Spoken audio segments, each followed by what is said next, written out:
Ito guys diyan, tanggalin ko lang muna tong ano na to.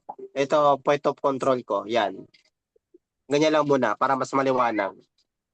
Green candle, kinig kayo green candle followed by small red candle.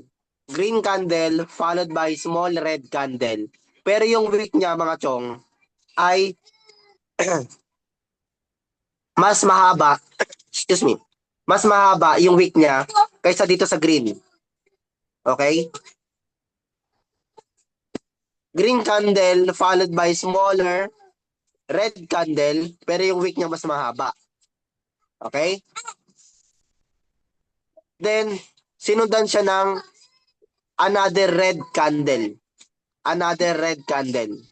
So ngayon, dahil mas mahaba yung red na to, magkakaroon niya ng fractal. Magkakaroon niya ng fractal.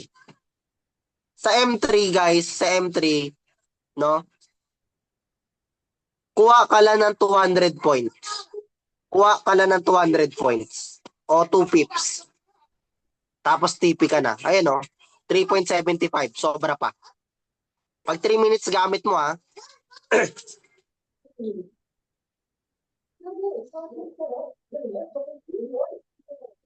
Pag 3 minutes gamit mo. Pag 5 minutes naman, 500 points. Okay? Green candle followed by smaller red candle. And yung red candle na yon mas mahaba yung wick niya kaysa sa green. Followed by another red candle. So ano ba yung kwento sa likod niyan? Okay? So itong red candle nito maliit, nagpakita siya ng potential of reversal. Pero syempre, di ka pa makapasok dyan. Kasi hindi pa naman sigurado yan. Pag yan sinundan ng another red candle, at mas malaki yung body ng sumunod na red candle, pinapakita lang no na possible continuous na trend yon. Okay? 2 consecutive red candle. So pasok ka dito, 3 minutes time frame ka, kuha ka lang ng 200 points. Ilan ba binigay niyan? Sobra pa. Nasa 1,000 points. Okay? Sa kabila, ganun din nakita natin. Green candle followed by red candle na maliit, tapos sinundan na mas malaki. And again, yung first red candle mo, mas mahaba yung wick niya kaysa sa green candle mo. Followed by bigger red candle. Okay?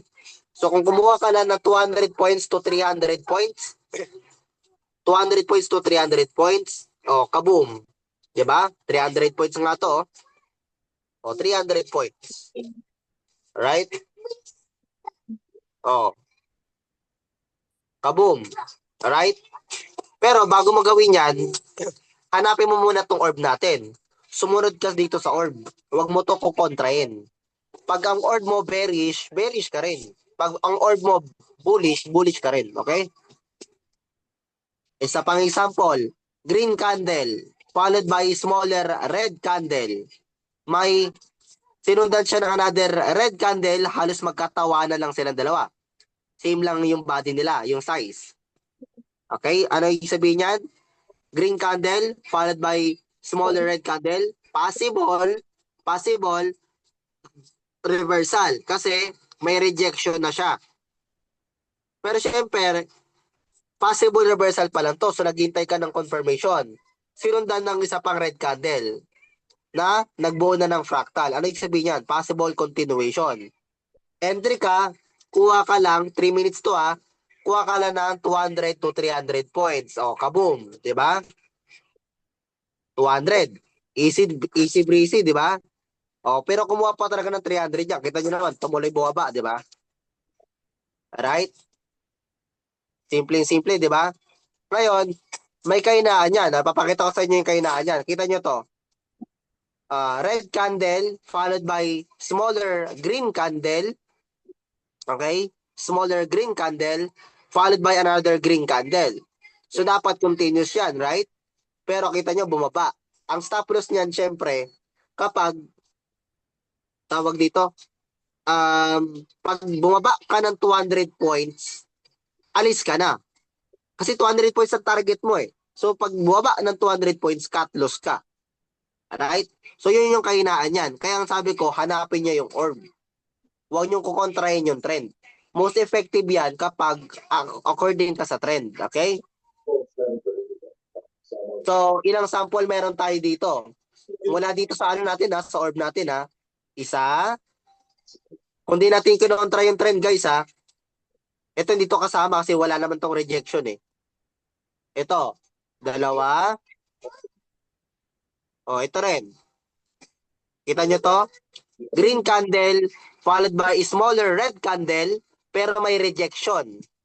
And followed by another red candle na bigger candle. Dapat bigger ha o kaya same size ng body. Alright? Tapos nagka-fractal na doon. Pasok ka, kuha ka na ng 200 points to 300. So kung kukuha ka ng 200 points, ng 300 points, mag-break even ka.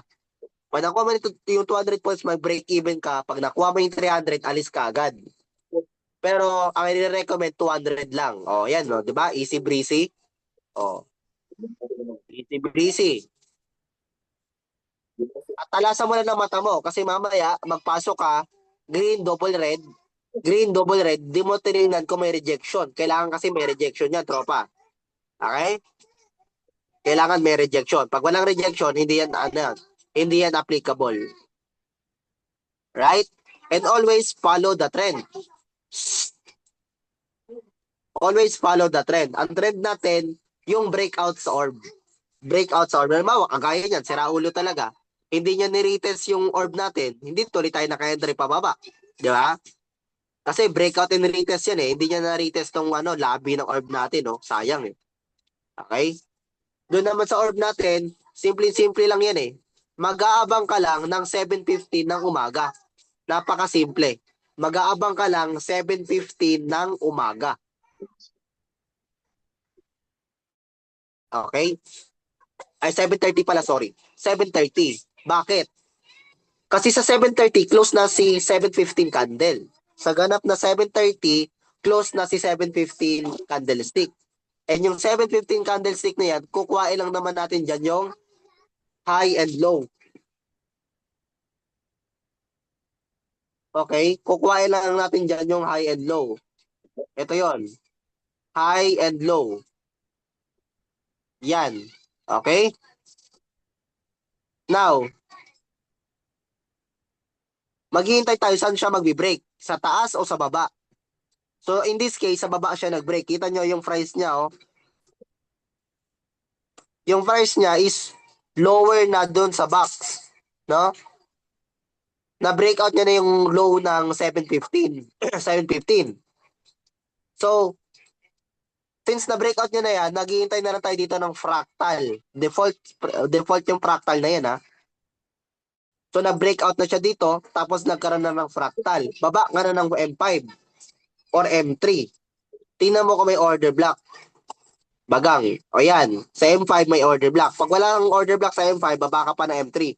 Yung order block, kailangan mag-i-exist siya within 7:15. Okay? Simula 7:15 onwards, kagaya nito, pasok siya sa 7:15, no? Nagkaroon na siya ng order block. So, sabihin, valid resistance na itong orb mo. Yung 7:15 orb mo, valid as resistance na yan. And also, valid as bearish trend na yan. Kasi may resistance ka na eh. So, sabihin, valid bearish na yan, na trend. So, you are focusing on selling, not on buying. Pwede ka naman mag-buy kung talagang undeniable yung setup. Pero, more on selling ka dyan.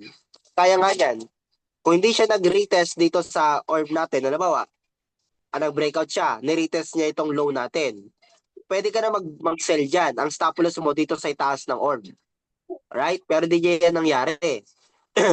So, ang alternative mo, yung ko ngayon, yung sinasabi ko ngayon na candlestick pattern.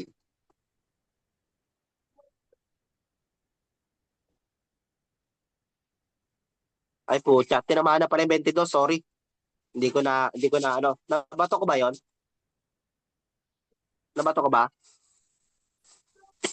Ah, shit. 33. Hindi, buwisit. Yung 33 pala yung nabato ko.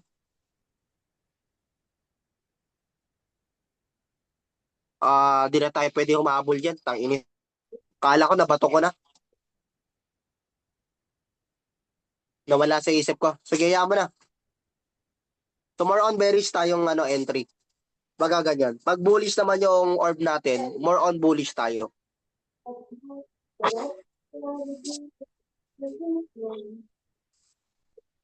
Sorry, sayang oh. Ayun oh, sakto di ba? Sakto sa 22, nag-react. Target natin dyan, 42.17. So, tinan natin kung magkano siya, kung makatipi tayo dito. Nawala sa isip ko eh.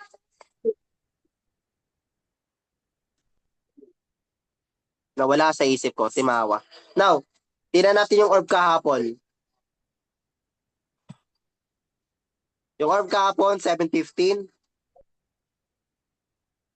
Asian to tatlo kasi yan. Asian, London, New York. May orb din tayo sa London. Mamaya naman yon para actual tayo. Ito yung orb kahapon. 7.15. 7.15. Ang breakout niya sa itaas. Okay? Then, wala siyang fractals. Okay? Wala siyang fractals. So, hindi pa natin siya mapanghawakan. Okay? Wala pa siyang fractals, so hindi natin siya mapanghawakan. Kailangan kasi mayroong fractals yan. So, we have to wait na magkaroon siya ng candlestick, pasok ulit dito sa orb natin, then magkaroon ng fractal. Okay? Pero ang breakout niya sa itaas. So, since ang breakout niya sa itaas, bullish tayo kasi bullish yung sa taas siya nag-breakout eh. Kuhain natin yung pattern natin kanina.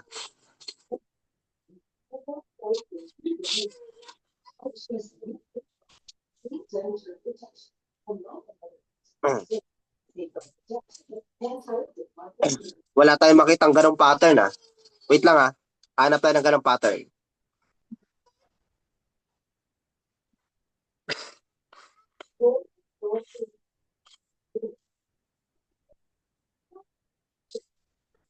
Excuse me. Yung box natin nasa taas guys nasa taas. Ayan ay nasa baba pala, sorry. Sa baba. So, yung orb natin nasa baba. Tingnan nyo to.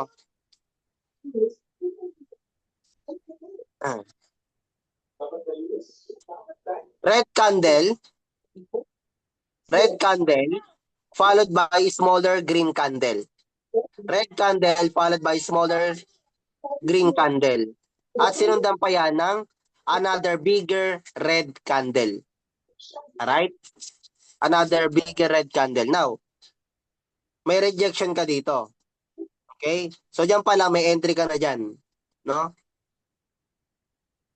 Kuha ka lang dyan ng 200 points. Then, alis ka na. Right? Huwag ka lang machambahan nung yung biglang baba ng retrace kagaya niyan. Mapapa-stop loss ka talaga niyan. Okay?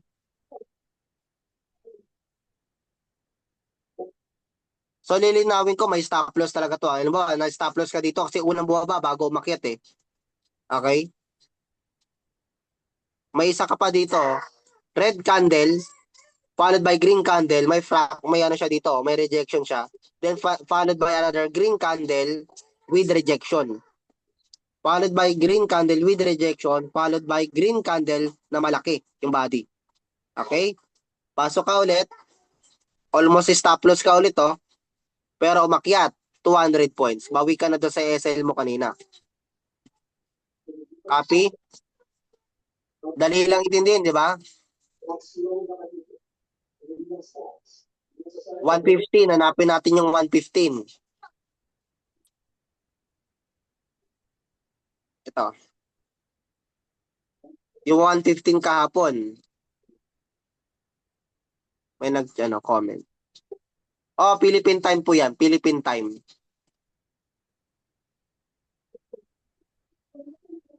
115 kahapon. Hanapin natin yan.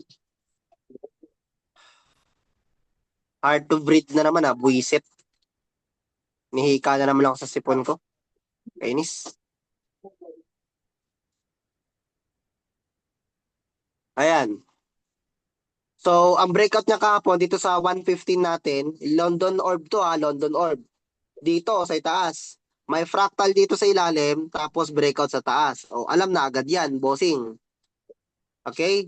Nag-return siya dito sa box natin. After the breakout, natouch niya ulit yung box. Anong gagawin natin dyan? Mga chong. Kuha lang tayo dyan. Pag nag-breakout siya dito, kuha ka lang dyan. Kung magkano gusto mo, joke lang. Kung magkano no? Baliw. Kuha ka na ng 1:1, tropa. Kuha ka na ng 1:1. Sobra pa binigay sa'yo ni market. Kaya nga ng 1:2. O, di ba? O, yun yung may setup tayo ng London, di ba? At least si London nagbigay. Pero ang kinukuha natin dyan yung trend. Kagaya nito. Oh, red candle followed by green candle with rejection.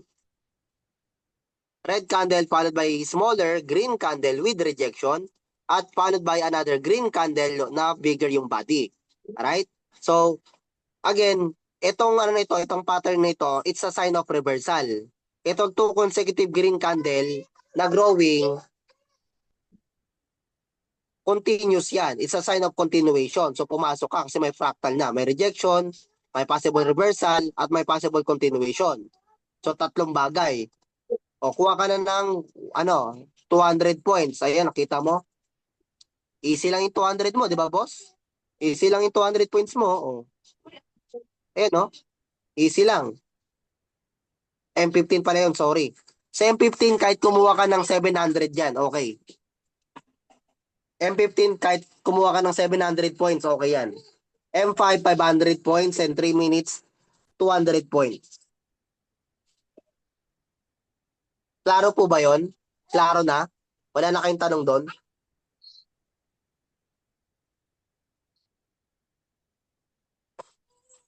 Klaro na po yon?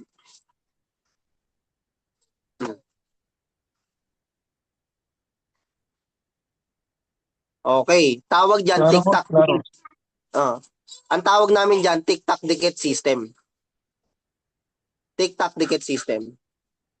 Sorry guys, nawala sa isip ko itong yung tawag dito, yung pinlat ko dito na entry. TP1 na sana tayo. Sorry, nawala ako sa video. TP1 na papunta ng TP2. Nakita niyo naman yung explanation ko dyan guys, di ba? Kung bakit tayo may dyan. Ayan o. Change of character, fair value gap. Tapos yung fair value gap na yan, ang nasa gitna ng fair value gap mo, breaker block. Ang nasa gitna ng fair value gap mo, breaker block. Tapos, ang nasa itaas niya, order block. So, very powerful yung na yan, yung chart pattern na yan. Change of character, fair value gap. Sa gitna ng fair value gap, may breaker block. Then, sa itaas, order block. Ang entry ko dyan is yung gitna ng breaker block. Ang stop loss ko naman dyan, yung taas, yung gitna ng order block. Sa taas. Diba? Papul TP na, oh. Aray ko, buisit. Nawala sa isip ko. Kainis.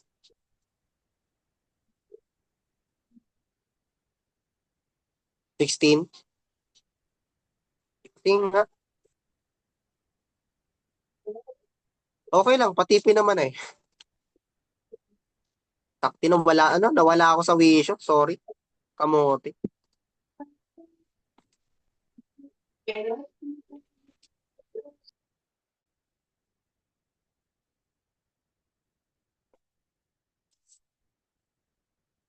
$673 points, oh.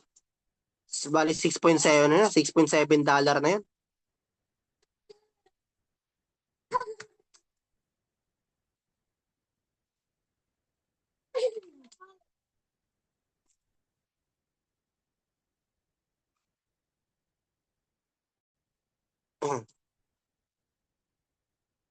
Very powerful, no?